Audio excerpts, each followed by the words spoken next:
Assalamualaikum warahmatullahi wabarakatuh. Kawan, inilah jika dahulu kita mengenal istilah mulutmu harimaumu, kini di era teknologi istilah itu pun berubah menjadi jempolmu harimaumu, mengacu kepada jejak digital. Akun Kaskus Lawas yang diyakini milik Wakil Presiden Indonesia terpilih Gibran Raka Buming Raka bikin riuh ranah media sosial tanah air. Pasalnya akun tersebut memposting banyak sindiran kepada Prabowo Subianto, termasuk menjelek-jelekan sang presiden terpilih itu.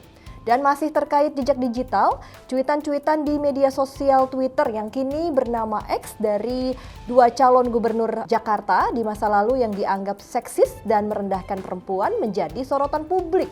Kedua calon gubernur yang dimaksud adalah Ridwan Kamil dan Pramono Anung. Seperti apa ocehan lama mereka?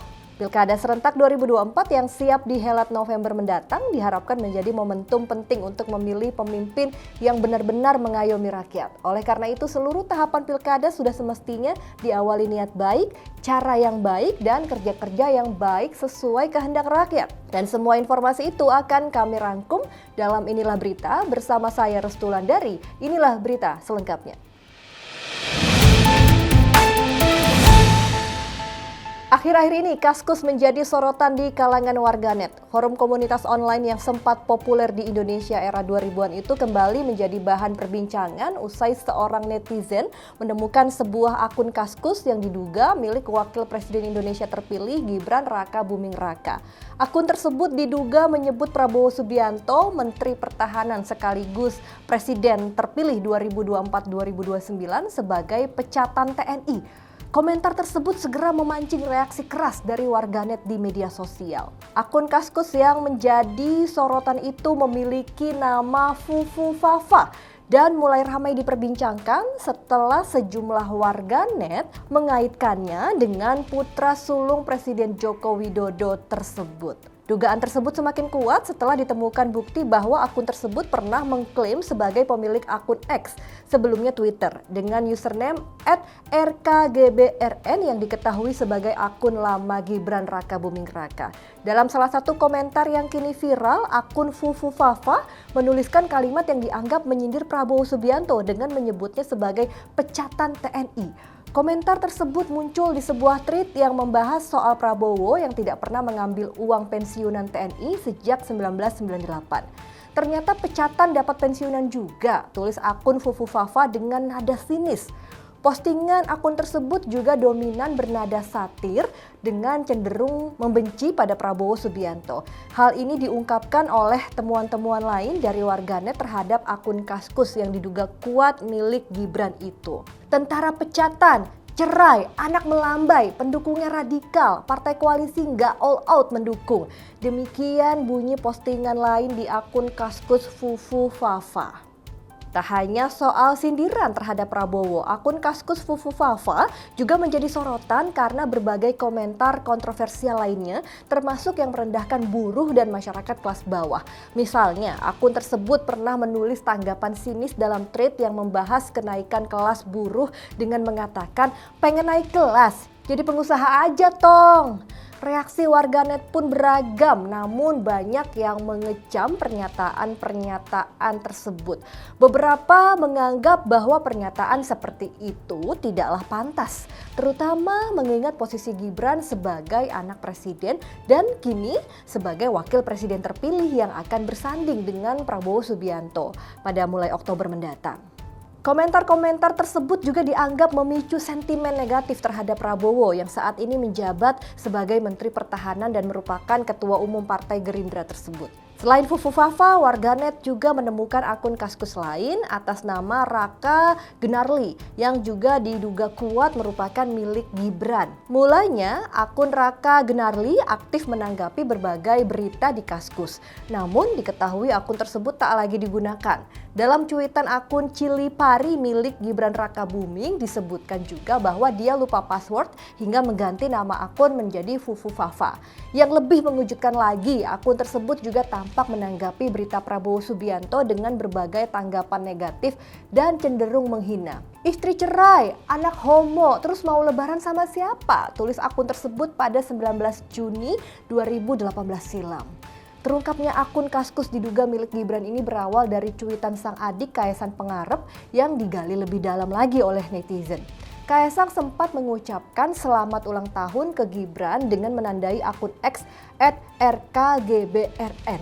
Cuitan pada 1 Oktober 2011 silam itu ternyata sempat dikomentari warganet lain yang mengaku miris melihat kelakuan Gibran di Kaskus. Bahkan ada yang membongkar nama akun Kaskus milik Gibran adalah Raka Gunarli tadi. Hingga informasi ini dibacakan dalam Inilah Berita, baik Gibran Raka Buming Raka maupun pihak istana belum memberikan tanggapan resmi terkait viralnya temuan akun tersebut dan sindiran yang dilontarkan terhadap Prabowo Subianto. Dan ini tentu menarik sekali ya kawan ya. Kalau benar itu adalah akun milik Gibran, bagaimana ya perasaan Pak Prabowo? Pendampingnya ternyata sebegitu menjelekannya dulu, menghinanya dulu. Tapi beruntung sepertinya Pak Prabowo ini menerimanya dengan sabar dan tidak mendendam ya. Karena kalau benar terbukti itu Gibran, dan kita berharapnya ini semoga Pak Prabowo memaafkan ya adik Gibrannya. Maklum ya Pak, namanya juga anak-anak. Jangan dendam ya Pak, takutnya nanti ngaruh nih sama kerjasama Bapak dan Mas Gibran nih ke depan buat Indonesia. Kalau kawan inilah gimana komentarnya? Kira-kira itu Gibran Raka Buming Raka bukan yang nulis? Tulis ya di kolom komentar. Jejak digital memang sulit hilang. Cuitan dua kandidat gubernur Jakarta di masa lalu yang dianggap seksis dan merendahkan perempuan menjadi sorotan publik. Tak lama setelah dua kandidat yakni mantan Gubernur Jawa Barat Ridwan Kamil dan Sekretaris Kabinet Pramono Anung didaftarkan pilkada, para netizen mulai menggali dan membagikan cuitan lama mereka di media sosial Twitter yang kini bernama X, yang beberapa diantaranya telah dihapus. Pada bulan November 2010, Pramono rupanya pernah mengunggah sebuah tweet yang membandingkan alat penghitung informasi dengan payudara. Kesamaan antara alat penghitung dan payudara, kalau mau tahu intip saja. #JustRelax, tulisnya di Twitter. Sebulan sebelumnya pada Oktober 2010, Pramono disebut-sebut telah membuat permainan kata dalam bahasa Indonesia. Lagi-lagi merujuk pada payudara saat mencuit bahwa ia berharap dapat menghindari kemacetan lalu lintas dalam perjalanan dari Bandung menuju Jakarta. Ia menyebutkan berharap untuk menghindari pamer susu montok, sebuah frasa yang merujuk kepada perempuan dengan buah dada yang besar, tetapi juga merupakan singkatan dari padat susul menyusul mobil rontok yang merujuk kepada kemacetan lalu lintas. #JustRelax. Pramono menambahkan tag dalam tweetnya. Tahun berikutnya ia mengunggah tweet lain tentang wanita berpakaian seksi. Pramono adalah kandidat gubernur Jakarta dari Partai Demokrasi Indonesia Perjuangan atau PDIP, partai politik terbesar di negara ini. Ia akan berhadapan dengan Ridwan Kamil yang pencalonannya didukung koalisi 15 partai politik termasuk Gerindra besutan Presiden terpilih Prabowo Subianto. Kedua pasangan ini juga akan bersaing dengan kandidat independen Dharma Pongrekun Kunwardana. Ridwan Kamil juga mendapat sorotan yang sama dengan Pramono karena cuitannya yang tidak pantas di masa lalu. Pada tahun 2010 ia tampaknya membuat permainan kata menyiratkan bahwa DPR, Dewan Perwakilan Rakyat Indonesia, merupakan singkatan dari dada paha rata atau wanita dengan dada rata dan paha kecil. Dalam dua cuitan lain di tahun yang sama, ia melontarkan plesetan pamer susu yang sama seperti Pramono saat terjebak kemacetan di Jakarta dan mengunggah tentang praktik mengintip rok teman-teman perempuannya menggunakan cermin. #ketik Adi sekolah dasar mengintip rok menggunakan serutan pensil dengan cermin, tulisnya dalam tweet terakhirnya. Tahun berikutnya, pria yang akrab disapa Emil itu juga dikabarkan membuat cuitan seksis lagi. Tips perbankan, sebelum membuka rekening, lihat dulu ukuran dada petugas layanan nasabah Anda.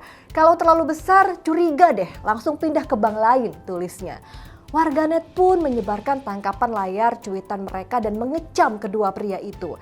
Di Pilkada Jakarta ini orang-orang mesum kumpul-kumpul, komentar salah seorang netizen. Tak hanya itu, Emil pun diketahui pernah menyinggung warga Jakarta dalam postingannya di Twitter. Tengil, gaul, glamor, songong, pelit, gengsian, egois, pekerja keras, tahan banting, pamer, hedon. Itu karakter orang Jakarta. #citybranding cuitnya. Cuitan-cuitan yang diunggah Emil antara tahun 2010 hingga 2011 tersebut menuai reaksi beragam dari warganet, termasuk dari komedian yang juga aktor dan sutradara Ernest Prakasa. Dalam cuitannya di X, Ernest menyindir tim kampanye Ridwan Kamil yang dianggap lalai dalam mengecek jejak digital calon gubernur tersebut. Calon gubernur DKI yang jauh sebelum jadi politisi itu udah jadi seleb tweet. Tapi timnya nggak kepikiran buat ngecek dulu jejak tweet lamanya. Blunder parah, tulis Ernest. Menanggapi reaksi keras dari netizen tersebut, Pramono Anung tidak menyesalinya dan mengatakan bahwa sekitar tahun 2010 banyak orang menggunakan Twitter untuk mengunggah lelucon. Saya pakai hashtag just relax dan itu semua tentang candaan dan saya yakin semua orang di generasi itu melakukan hal yang sama. Jadi itu yang terjadi waktu itu, kata Pramono pada Rabu 28 Agustus lalu. Apakah saya menyesal melakukan itu? Tidak, karena saya tidak pernah menghujat siapapun, merendahkan siapapun, imbuh Pramono. Di sisi lain, Ridwan Kamil menghadapi kritik tambahan atas cuitannya yang lain pada tahun 2010 yang menyebut parlemen sebagai Dewan Penipu Rakyat #DPR yang berarti Dewan Tipu Daya Rakyat. Cuitan itu baru-baru ini diunggah ulang oleh aktor Fedi Nuril yang berkomentar, "Dear Ridwan Kamil, ternyata kamu visioner. Gimana rasanya ikutan bersaing di pemilu ala Dewan Tipu Daya Rakyat?" Emil telah menyatakan penyesalannya atas cuitannya di masa lalu dan meminta netizen untuk melupakan cuitannya. Cuitan tersebut dibuat sebelum ia menjadi pejabat publik dan menggunakan platform tersebut dengan lebih bebas, katanya.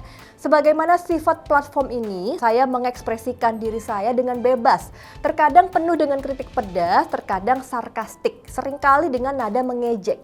Tulisnya dalam posting X pada hari Minggu 25 Agustus lalu. "Maafkan aku atas masa laluku, mari kita lanjutkan hidup," imbuhnya. Emil pun berjanji untuk menjadi pribadi yang lebih baik ke depannya, seraya berharap proses ini dapat menjadi pembelajaran bagi semua pihak. Bang Emil sama Mas Pramono ini bisa dibilang-bilang mirip nih ya sama Gibran, suka mengeluarkan unek-unek di media sosial ya. Tidak apa-apa ya, namanya juga berekspresi, berpendapat. Yang tidak boleh kan kalau sudah sarkas ya atau mengejek dan menghujat. Dan belajar deh dari sekarang nih ya para pejabat untuk menggunakan media sosial dengan bijak biar tidak jadi blunder atau bumerang nih bagi karir politiknya.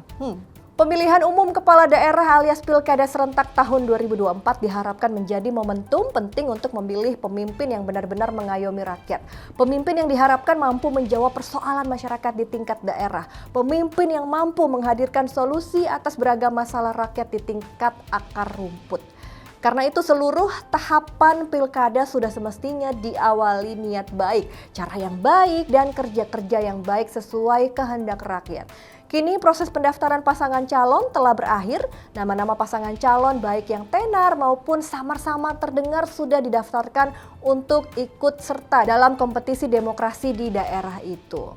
Beragam dinamika politik turut mewarnai proses kandidasi dalam penentuan calon kepala daerah. Itulah mengapa perhelatan Pilkada 2024 menjadi momentum berharga bagi perjalanan demokrasi bangsa ini. Tidak hanya karena keserentakannya yang berlangsung di 37 provinsi dan 508 kabupaten dan kota se-Indonesia, tetapi juga momentum kembalinya kemenangan suara rakyat atas upaya pembajakan demokrasi oleh para elit. Dengan aksi masif mahasiswa dan para aktivis upaya revisi Undang-Undang Nomor 10 Tahun 2016 tentang Pilkada oleh DPR untuk mengakali putusan Mahkamah Konstitusi atau MK tentang batas usia dan ambang batas akhirnya tamat.